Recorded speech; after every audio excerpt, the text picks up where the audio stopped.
Hello, everyone. I'm not sure if anyone's here, but this is my first attempt at a live stream, so go easy on me. If you are here, I'm sure there is some way of letting me know. Can you type in somewhere?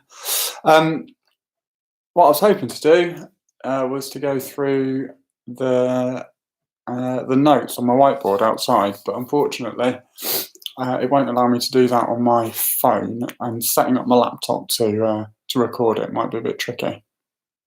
Oh, hey, people are here. Hello, Beth, Safi, and Olivia. Excellent. I'm glad somebody's in the room. Booklet number 7 begins with nucleic acids. How are we going to do this? I've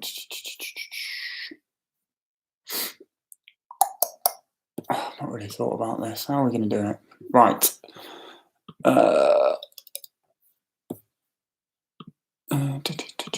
What can I do? Give me a moment just to think about how I can work through the booklet. Right. I know.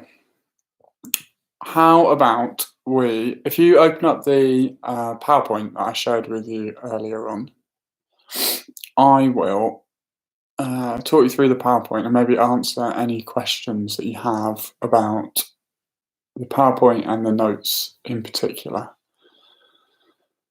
So let me know if you've got that PowerPoint available to you now.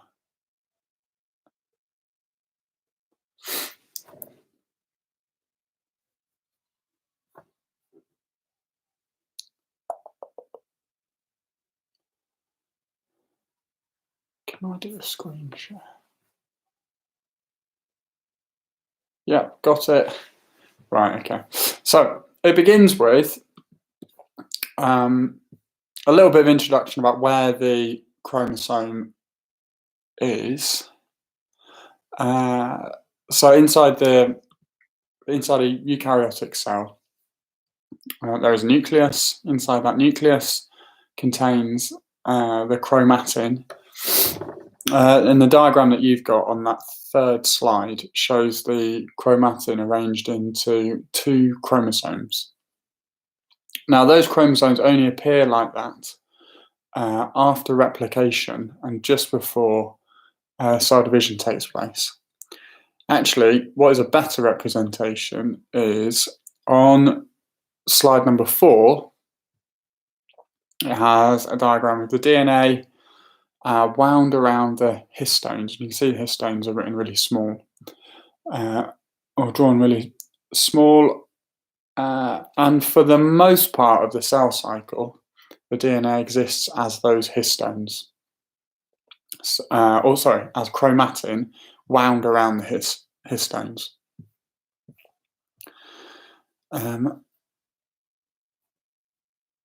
Okay, so a chromosome is made up of DNA. Each of the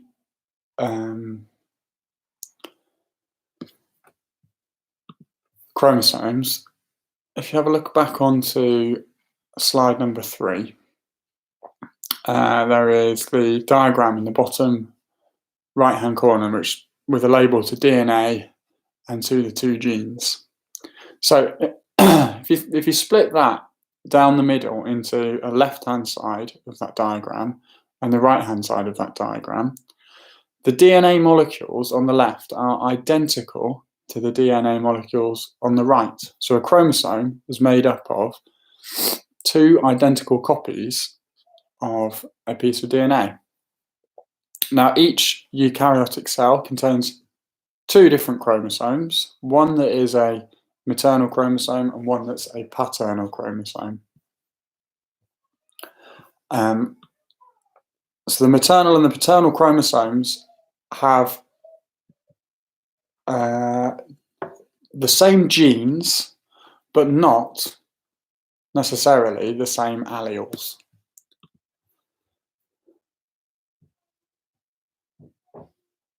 Okay, It's good to see a few more have joined. Excellent. Okay, so a chromosome itself, that is shown in, where I've lost it again, on the slide number 3, is actually made up of 2 pieces of DNA.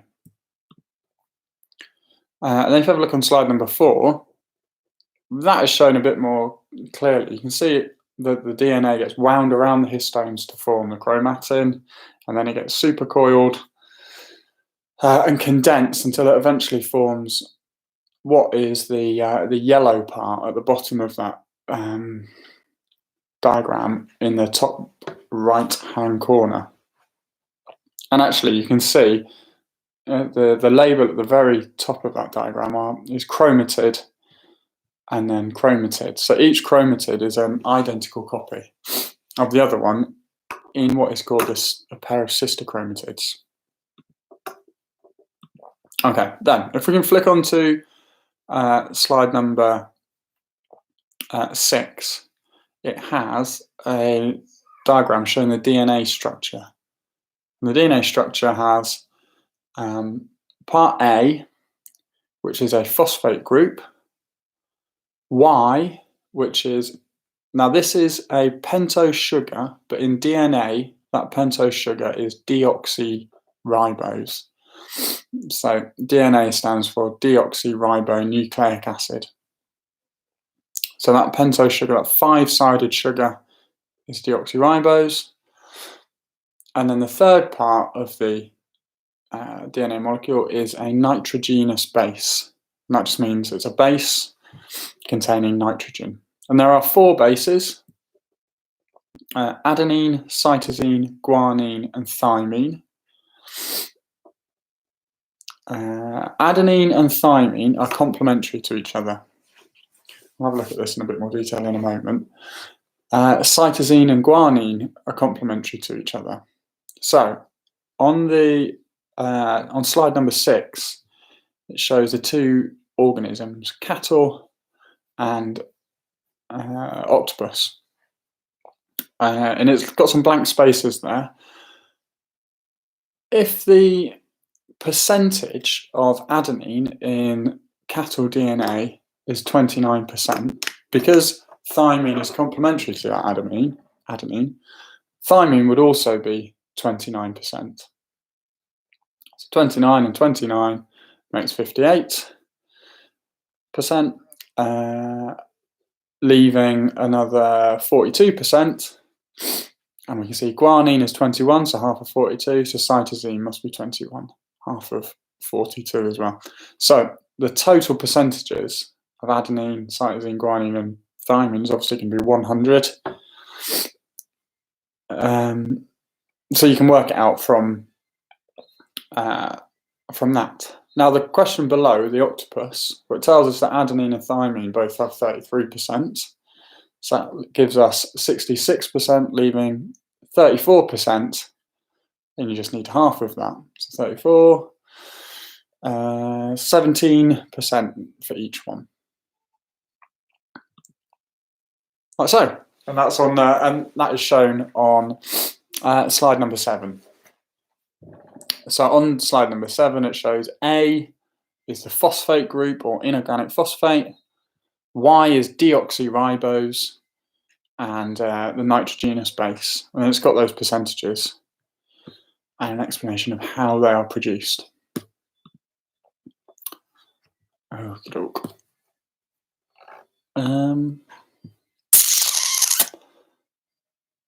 On the following slide, it shows a polynucleotide chain. So one of those monomers made up of a deoxyribose sugar, inorganic phosphate, and a nitrogenous base is what's called a nucleotide. If you have many nucleotides joined together, we get a polynucleotide, and they are joined by these bonds which form between the sugar, phosphate sugar, and that is called a phosphodiester bond. So phospho from the phosphate group that's in the middle. Diester, because each of the bonds between the phosphate and the two sugars is an ester, so 2 ester. So phosphodiester bond, and they form by condensation reactions.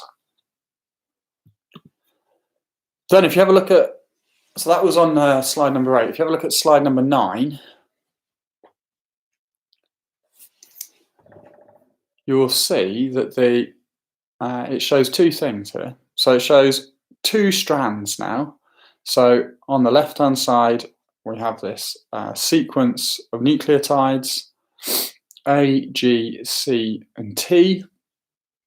And on the right-hand side, the complementary nucleotides. So the bases are complementary to each other. Adenine and thymine form 2 hydrogen bonds.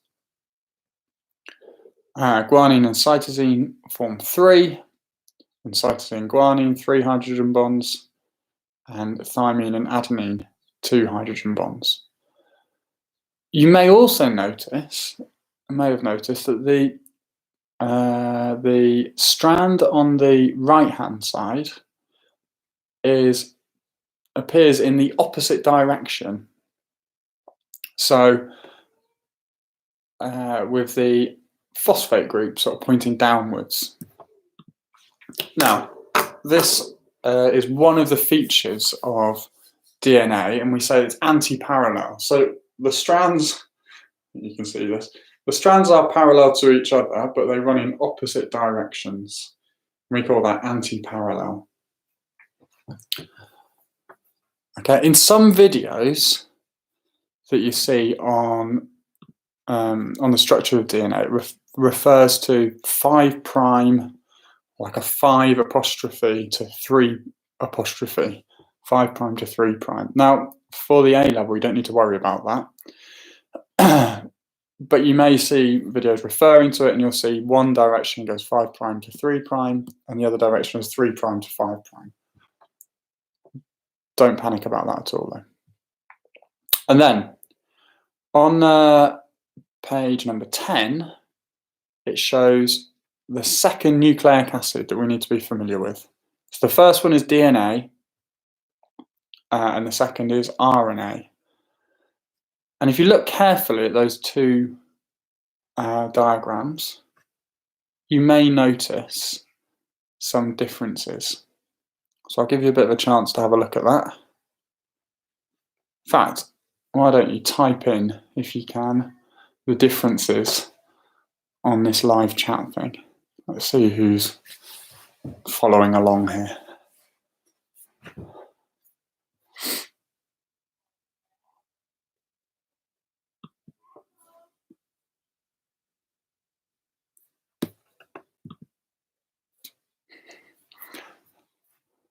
Nobody's brave enough yet to say what the difference is. Uracil, Olivia. Yeah, brilliant. So uracil is one of them.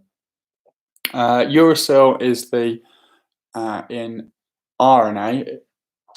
Yeah, excellent. They have different pentos, uracil instead of base.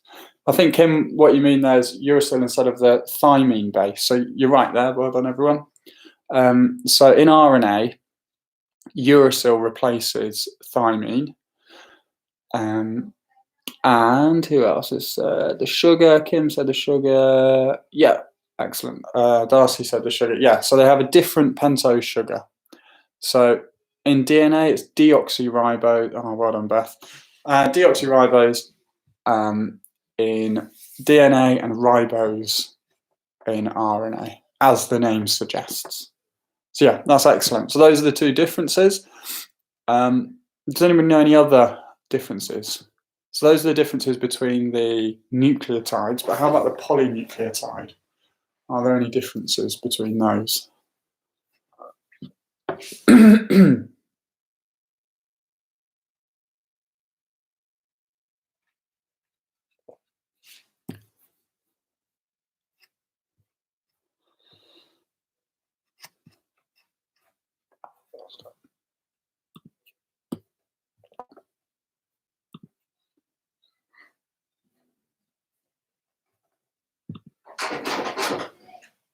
Oh, Darcy. Yeah, okay, so there's different forms of RNA, mRNA and tRNA. There's also a third one, rRNA, which is ribosomal RNA. But what are the differences in the structures of those? Apart from the uracil, apart from the ribose instead of deoxyribose, how about the polynucleotides? Is there any difference between the polynucleotides?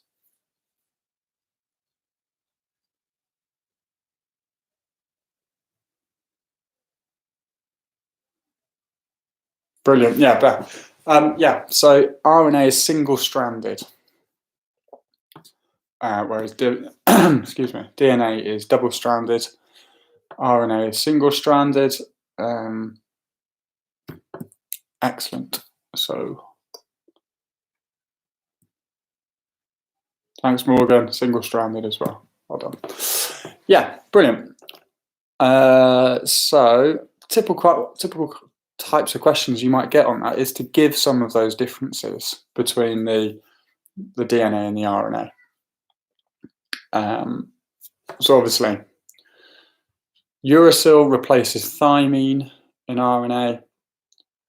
RNA contains the pentose sugar ribose, DNA deoxyribose. Another typical kind of question might be to describe the describe the nucleotide itself. And in the question, it will say, here is a molecule of, or a nucleotide of DNA, label the 3 parts, for example. If you were to write pentose, you wouldn't get the mark. So you need to look in the stem of the question. If it says it's DNA, you need to say deoxyribose. If it says it's RNA, you need to say ribose. Brill, let's continue with this. Is this helping anyone, by the way? I'm not sure if this is the best way to do it or not. Okay, so we can move on to the genetic code now. So genetic code is just the sequence of bases. Excellent. Thank you for the positive encouragement, Olivia and Darcy. That's great. Yeah, so the genetic code is the sequence of bases, and it's read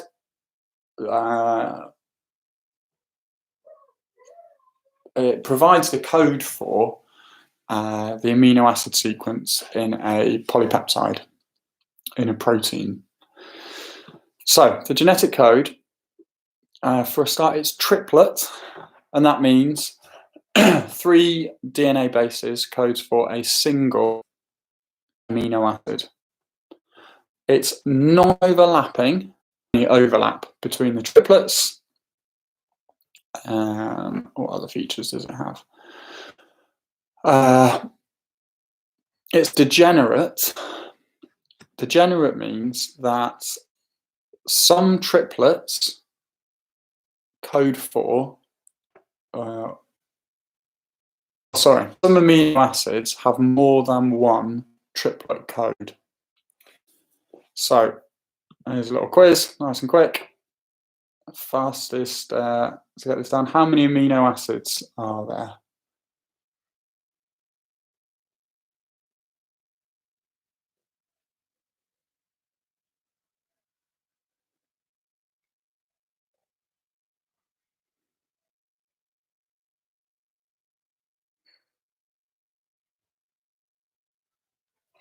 So how many amino acids are there? Beth, the first one in with 20. Yeah, excellent. Okay. There are 20 amino acids, and there are 4 bases which code for those 20 amino acids. So we can do a little bit of arithmetic here. If one base coded for 1 amino acid, that's 1 to the power of 1, so we'd only have 1 amino acid could be, 4 to the power of 1, meaning that there could be 4 amino acids coding for. And that's if there was 1 DNA base coding for 1 amino acids. If the code were a double code, so 2 bases coding for a single amino acid, that's 4 squared. So that would mean there were a possibility of 16 amino acids. Obviously, that's not enough. We know there are 20. So the triplet code, 4 to the power of 3. So 4 times 4 times 4 is 64. And that means there are 64 different combinations of 3 bases. Now, 64 is more than 20, which means that some of those triplets, or some of the amino acids are coded for by more than 1 triplet code. Now, if you have a look in the notes, I think, if you scroll in the notes, or is it on the PowerPoint as well? I can't remember. Give me a second. Oh, sorry. Here we go. If you have a look on slide number 16 in the PowerPoint, it shows all of those possible codons, and you'll see that some of the amino acid, which are the 3-letter words. In the top left, it's got PHE, phenylalanine. Then below that, there is 6. We can see TTG, CTT, CTC, CTA, CTG, all code for leucine. So that's more than 1 triplet code coding for the same amino acid. Now that, the way we describe that is the degenerative nature of the genetic code.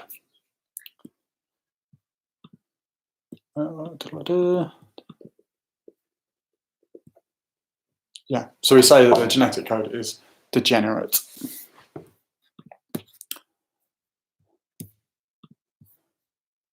Okay, great. What other types of questions might you get?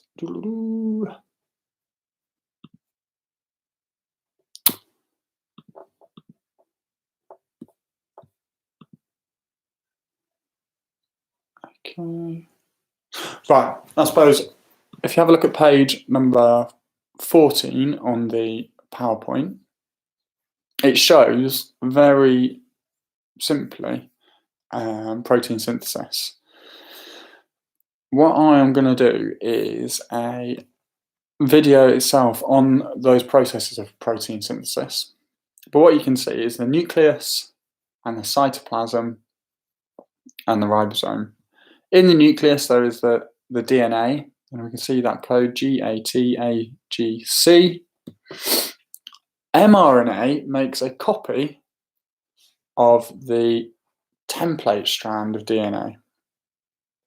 So the complementary bases in mRNA are, well, C is complementary to G, so cytosine is complementary to guanine. On the next base, uracil is complementary to adenine. So obviously uracil replaces the thymine in mRNA. Then adenine complementary to thymine on the DNA, uracil complementary to adenine again, cytosine complementary to guanine, guanine complementary to cytosine. This process where mRNA makes a copy of the templates, or makes a copy of the DNA, is called transcription, and then that mRNA moves out of the nucleus into the cytoplasm and to a ribosome. And the mRNA, as it moves through the ribosome, undergoes another process called translation, and that translation produces the polypeptide, or that's the protein synthesis. Right, that's that first introduction to DNA and the genetic code. Does anyone have any questions at this stage?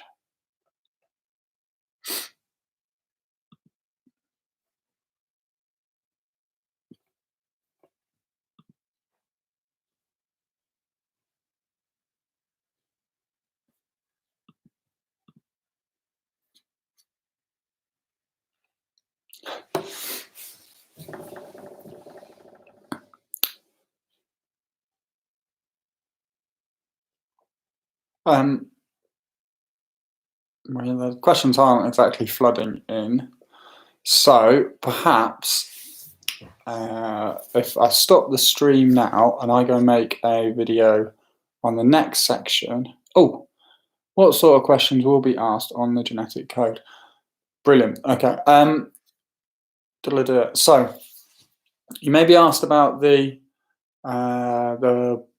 3 sort of properties of DNA, being that they are, or the genetic code properties, principles, whatever. Firstly, that it's triplet, so 3 DNA nucleotides or nucleotide bases code for 1 amino acid. Secondly, that it is non-overlapping, so the code is read 3 bases, and then the next 3 bases, and then the next 3 bases with no overlap. And thirdly, that it is degenerate. That I explained a minute ago. So some amino acids are coded for by more than 1 triplet. What other things might they ask you about the genetic code? The other thing, which is really important, is the complementarity. So they may ask you to, they may provide you with a sequence of bases on the DNA and ask you for the sequence of bases that will be formed on the mRNA. And then after that, the sequence of bases that will be formed in the tRNA. So the code on the DNA is complementary to the code on the mRNA. Code on the mRNA is complementary to the code in the tRNA. And that means that the DNA and the tRNA code are the same, but with one exception. And that is that uracil replaces thymine in the tRNA. And I think for now, unless any other questions, you can always contact me on the email or in the Teams thing. That should be it, I reckon. I've lost a load of viewers, so no problem. Right, I hope that was helpful. I'm not sure how helpful it was. Maybe we need to think of a better way of doing this, that we can get a bit more immediate feedback. I don't know if there is a way of doing that through the Teams. Perhaps that's something we can try next time. But anyway, thanks very much for bearing with me. I will see you shortly. And, you know, lesson still goes on until 4 o'clock. So we've got another 50 minutes. If you've got any questions, give me a shout. Thanks, everyone. Thanks for the live chat as well. Engaging and stuff. That's brilliant. I'll see you in a bit. Bye-bye.